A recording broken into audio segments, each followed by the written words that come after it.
this book was too young for me. It's so different from all the popular, hyped Emily Henry books.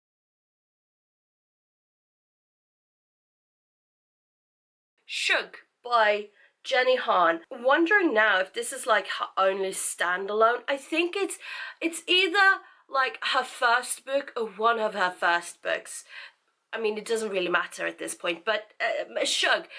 Since I've been reading so much Jenny Han, I kind of wanted to read this one too, because why not read something very similar but also not really. So this book, we follow Shug, or Anne-Marie as she's actually named.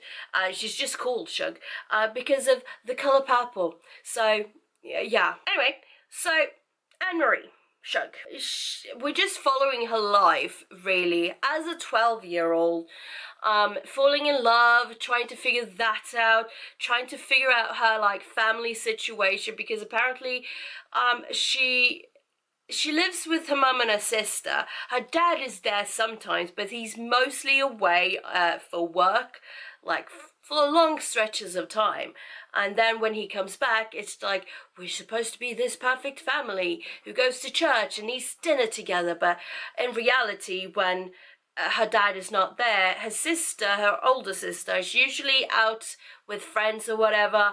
And Anne-Marie, she kinda needs to fend for herself, because her mum would rather just sit and chug wine than actually make her 12-year-old food. Really, this whole book is just family dynamics, trying to figure out being 12 and the ins and outs and of that kind of thing. For me, I think this book was too young for me.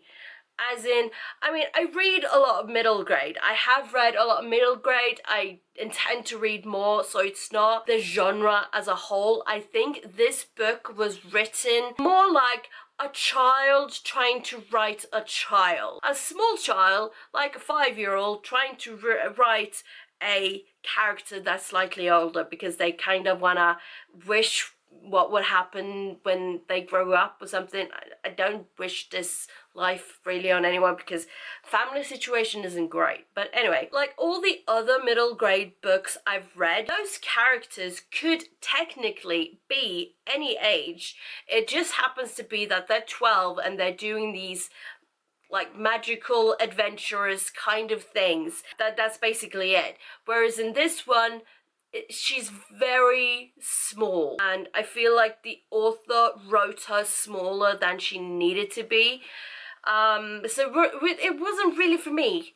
It was very short. It went by very quickly. I think, yeah, the fonting is also rather large. Well, the spacing between the lines is rather large. So yeah, it was well written, yes. But characters feel younger than they actually are. I feel like younger characters trying to be older characters, if that makes sense. So no, it wasn't for me, but I'm glad I've read it. So there's that. So thank you for that. I read a bunch of Emily Henry books. All the popular, hyped up books, the latest ones, that is. So imagine coming across this book, which I believe is her first book, The Love That Split the World. It's so different from all the popular, hyped Emily Henry books that I was like, how did she write this? I mean, yeah. It just doesn't feel like Emily Henry. Not the Emily Henry that's all the latest books, that is. It doesn't feel like her.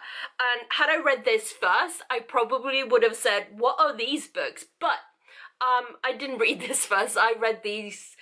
How many books have I read? 5? 4, 5? I don't know. Watch the video and you can do the math. So anyway, it's YA.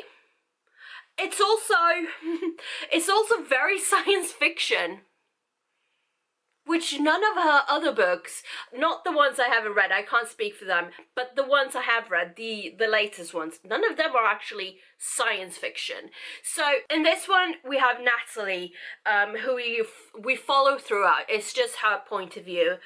And like throughout her life, like from early childhood, and then it kind of disappeared for a while. So from like when she was really young, she started like in the middle of the night, she'd see this figure, grandmother, she called her, and that would just appear in her room, in her rocking chair, and just tell her stories. Weird-ass stories that didn't really have any ending to them, but it was stories that's supposed to have some sort of meaning. But when you're, you know, a little child, like, I don't know, 5, you don't take that in that way, that this story has a meaning.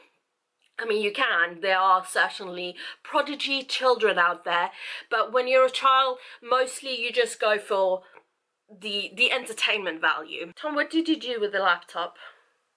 I don't know. So throughout, she's like seen this, and grandmother's been gone for a while, and then all of a sudden she appears again. And how old is she? She's like 17, 18, one of those ages. And grandmother appears again and says, you have 3 months to save him. First of all, she doesn't know who him is, so she's going through this entire book basically trying to figure out who the him in this situation is. And it could be anyone at this point.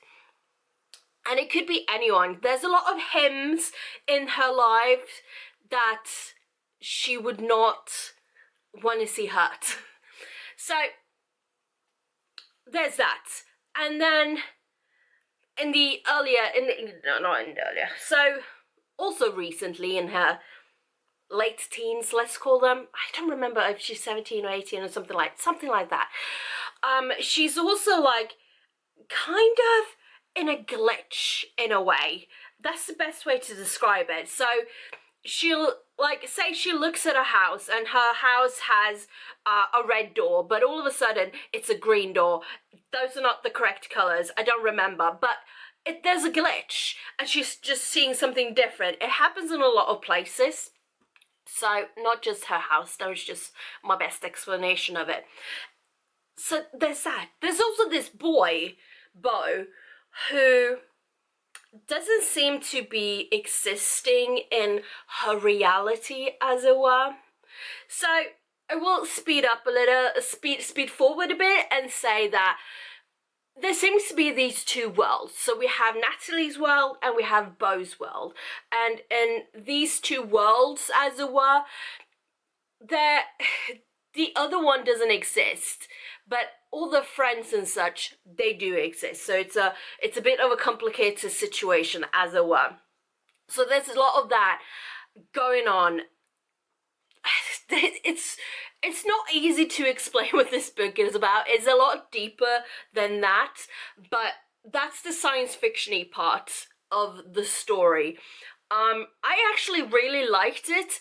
I didn't feel like it was an Emily Henry book because of the previous books, her later books that I read, but I really liked it. It was in my like cup of tea kind of area of YA books that I enjoy, because mostly the YA books I enjoy is like fantasy or science fiction in this case. The more magical parts of them than just, you know, contemporary. I'm not the biggest YA contemporary fan. If I'm reading a YA, I want some, you know, fantastical bits to it. So surprisingly, doesn't feel like Emily Henry.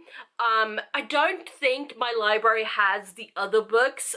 Otherwise, I'd pick them up as well. But I'm gonna have to go on a hunt, I think, to find the books between this one and the newer ones. Because I think there's a few. Yeah, no, I really liked it. It's so different. So if you're expecting the other, like, if you've read the later Emily Henry books and you pick this up, don't expect it to feel the same, because it's definitely not. It feels like a totally different person writing this, because of the themology of it, as it were. But no, really liked it. Yeah,